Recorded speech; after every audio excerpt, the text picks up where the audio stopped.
সালামু আলাইকুম দর্শকবিন্দু, আছি একটি নাসিক পেঁয়াজের জমিতে।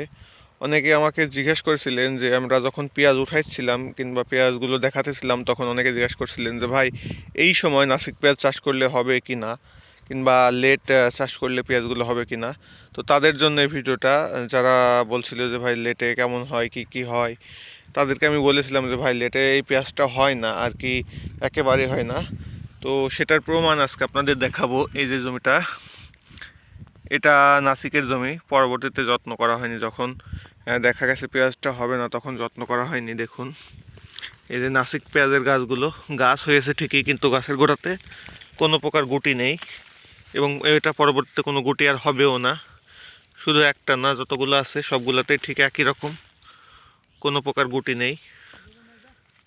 এই যে দেখুন, পেঁয়াজের গাছ আছে কিন্তু গাছে কোনো গুটি নেই, এবং এগুলোতে গুটি হওয়ার সম্ভাবনাও আর নেই।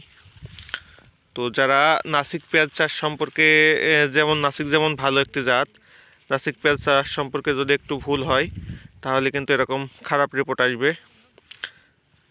তাই যেটাই চাষ করুন না কেন সেটার নিয়ম নীতি বুঝে শুনে তারপরে চাষ করাটা উচিত। তো যার কারণে আপনারা নাসিক চাষ করলে চাষ করতে হবে ভাদ্র মাসে। এটার চারা মূল জমিতে রোপণ করে ফেলতে হবে, অর্থাৎ আষাঢ় মাসে চারা দিলে এরা ভাদ্র মাসে রোপণ করা যাবে। অর্থাৎ ভাদ্র মাস শেষে যদি আশ্বিন মাসে কিংবা আশ্বিন মাসের পরবর্তীতে রোপণ করতে চান তাহলে আর কিন্তু পেঁয়াজের এই অবস্থা হবে, পেঁয়াজ গাছ হবে কিন্তু গাছে কোনো গুটি হবে না। এটা লেট ভ্যারাইটি রোপণ করার কারণে এই গাছে কোনো গুটি হয় নাই, শুধু একটা না প্রত্যেকটা। দেখুন এই জমিতে কোনো প্রকার গুটি নেই, আর এই জমির সর্বোচ্চ গুটি দেখুন, এই যে এটা হলো সর্বোচ্চ গুটি। তাই নাসিক চাষ করতে হলে আগাম চাষ করতে হবে। লেট ভ্যারাইটি নাসিক চাষ করলে লসের সম্মুখীন হবেন। তো ধন্যবাদ সকলকে।